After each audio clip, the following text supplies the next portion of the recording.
अरे संजय, चल यार, आज मज़ा करेंगे। बार से बाहर निकलते समय उमेश संजय से बोला। दिनेश भी उसके साथ था।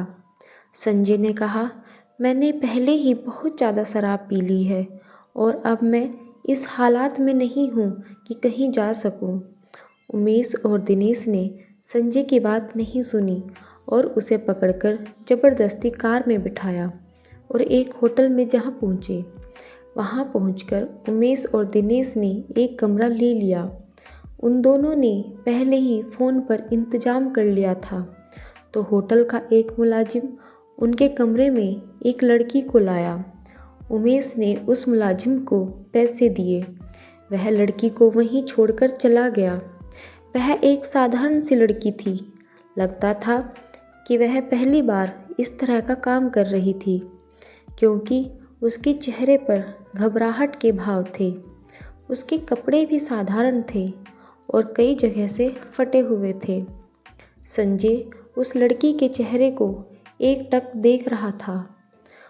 उसमें उसे मासूमियत और घबराहट के मिले जुले भाव नज़र आ रहे थे, जबकि उमेश और दिनेश उसको हवस भरी नज़र से देख रहे थे।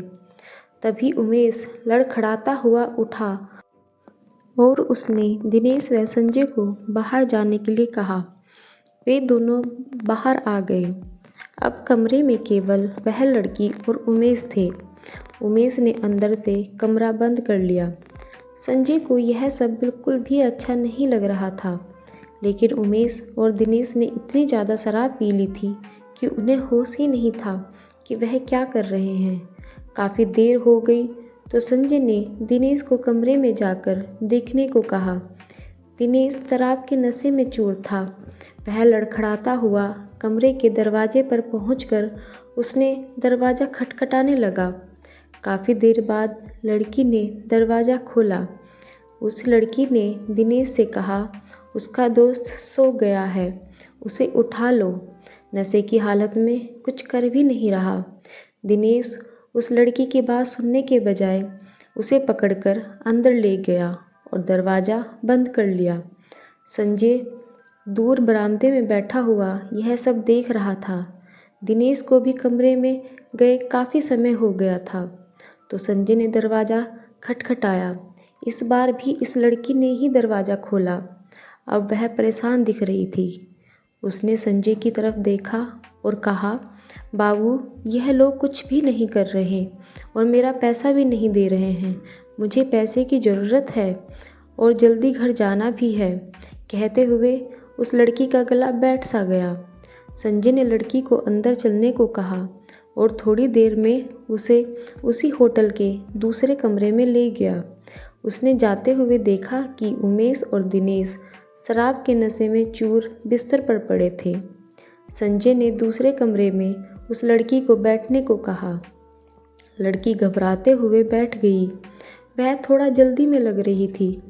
संजय ने उसके पास रखा पानी पीने को दिया, जिसे वह एक सांस ही पी गई।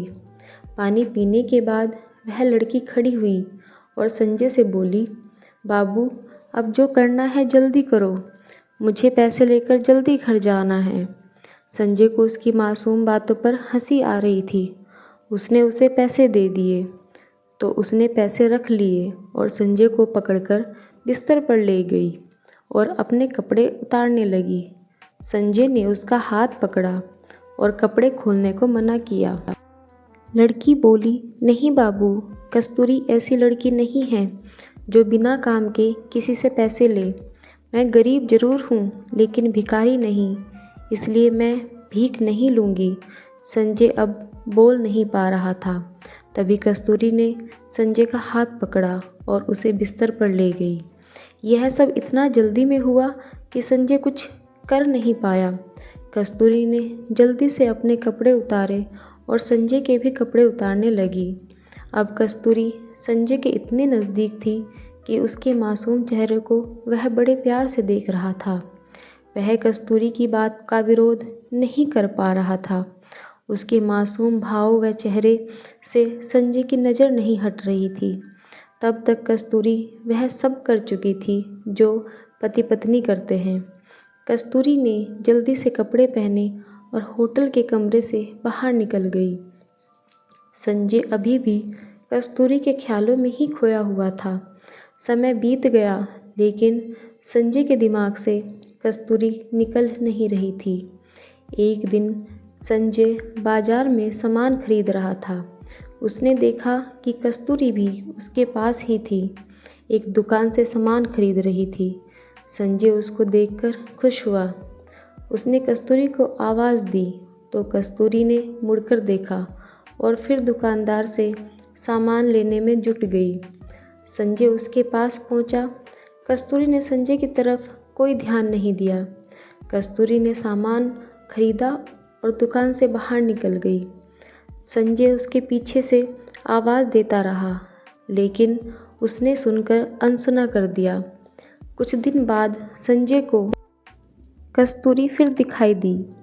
उस दिन संजय ने कस्तूरी का हाथ पकड़ा और उसे भीड़ से दूर खींचकर ले गया और उससे उसकी पिछली बार की हरकत के बारे में पूछना चाहा तो संजय के पैरों के नीचे ज़मीन खिसक गई। उसने देखा कि कस्तूरी का चेहरा पीला पड़ चुका था और वह बहुत कमज़ोर लग रही थी। उसने अपनी फटी चुनरी से अपना पेट छुपा रखा था जो कुछ बाहर दिख रहा था। कस्तूरी वहाँ से जाने के लिए संजय से जोर आजमाइश कर रही थी। संजय ने किसी तरह उसे शांत किया और भीड़ से दूर एक चाय की दुकान पर बिठाया। संजय ने गौर से कस्तूरी के चेहरे की तरफ देखा तो उसका दिल बैठ गया। कस्तूरी सचमुच बहुत कमज़ोर थी। संजय ने कस्तूरी से उसकी इस हालत के बारे में पूछा तो पहले तो वह कुछ नहीं बोली, लेकिन संजय ने प्यार से उसके सिर पर हाथ फेरा तो वह रोने लगी। संजय कुछ समझ नहीं पा रहा था।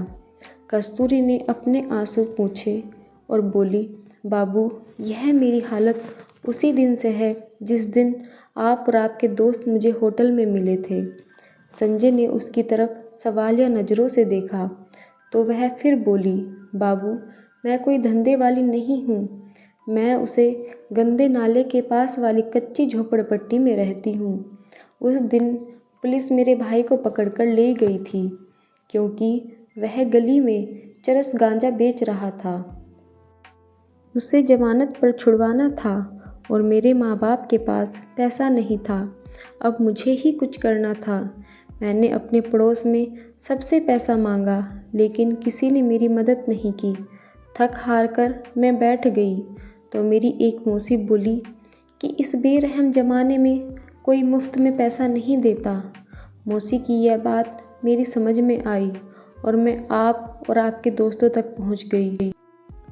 कस्तूरी चुप हुई तो संजय ने अपने चेहरे के दर्द को छुपाते हुए पूछा, तुम्हारी यह हालत कैसे हुई कस्तूरी?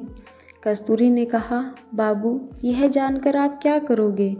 यह तो मेरी किस्मत है। संजय ने फिर जोर दिया तो कस्तूरी बोली, बाबू, उस दिन आपके दिए गए पैसे से मैंने अपने भाई को हवालात से तो छुड़ा लाई। भाई ने पूछा कि पैसे कहाँ से आए। मैंने झूठ बोल दिया कि किसी से उधार लिए हैं। थोड़ी देर चुप रहने के बाद वह फिर बोली, बाबू, सबने पैसा देखा लेकिन मैंने जो जिस्म बेचकर एक जान को अपने शरीर में आने दिया तो उसे सब नाजायज़ कहने लगे और जिस भाई को मैंने बचाया था वह मुझे धंधे वाली कहने लगा और मुझे मारने लगा। वह रोज़ मुझे मारता है। यह सुनकर संजय के कलेजे का खून सूख गया। इस सब के लिए वह खुद को ही कसूरवार मानने लगा। उसकी आंखों में भी आंसू छलक आए थे। कस्तूरी ने यह देखा तो वह बोली, बाबू, इसमें आपका कोई कसूर नहीं। अगर मैं उस रात आपको जिस्म नहीं बेचती तो किसी और को बेचती, लेकिन बाबू, उस दिन के बाद मैंने अपना जिस्म किसी को नहीं बेचा। यह कहते हुए वह चुप हो गई और कुछ सोचकर बोली, बाबू, उस रात आपके अच्छे बर्ताव को देखकर मैंने फैसला किया था कि मैं आपकी इस प्यार की निशानी को दुनिया में लाऊंगी और उसी के सहारे ज़िंदगी गुजार दूंगी, क्योंकि हम जैसे गरीब लड़कियों को कहाँ कोई प्यार करने वाला जीवन साथी मिलता है। इतना कहकर कस्तूरी का गला भर आया। वह आगे बोली, बाबू, यह आपकी निशानी है और मैं इसे दुनिया में लाऊंगी, चाहे इसके लिए मुझे मरना ही क्यों ना पड़े। इतना कहकर वह तेजी से उठी और अपने घर की तरफ चल दी। यह सुनकर संजय जैसे जम सा गया। वह चाहकर भी कुछ नहीं कह पाया। उसने फैसला किया कि वह कल कस्तूरी के घर जाकर उससे शादी की बात करेगा। वह रात संजय को बहुत लंबी लग रही थी। सुबह संजय जल्दी उठा और बदहवास सा कस्तूरी के घर की तरफ चल दिया। वह उसके मोहल्ले के पास पहुंचा तो एक जगह बहुत भीड़ जमा थी। वह किसी अनहोनी के डर को दिल में लिए भीड़ को पार कर पहुंचा तो उसने देखा जैसे उसका दिल बाहर निकलने की कोशिश कर रहा हो। कस्तूरी जमीन पर पड़ी थी, उसकी आंखें खुली थी और चेहरे पर वही मासूम मुस्कुराहट थी। संजय ने जल्दी से पूछा कि क्या हुआ है, तो किसी ने बताया कि कस्तूरी के भाई ने उसे चाकू से मार दिया है, क्योंकि सब कस्तूरी के पेट में पल रहे बच्चे की वजह से उसे बेइज्जत करते थे। संजय पीछे हटने लगा। अब उसे लगने लगा था कि वह गिर जाएगा। तभी पुलिस का सायरन बजने लगा तो भीड़ छटने लगी। संजय पीछे हटते हुए कस्तूरी को देख रहा था। उसका एक हाथ अपने पेट पर था और शायद वह अपने प्यार को मरते हुए भी बचाना चाहती थी। उसके चेहरे पर मुस्कुराहट ऐसी थी जैसे उन खुली आंखों से संजय को कहना चाहती हो, बाबू, यह तुम्हारे प्यार की निशानी है, इसे में तुम्हारा कोई कसूर नहीं है। संजय पीछे मुड़ा और अपने घर पहुंचकर रोने लगा। वह अपने आप को माफ़ नहीं कर पा रहा था, क्योंकि अगर वह कल ही उससे शादी की बात कर लेता तो शायद कस्तूरी जिंदा होती।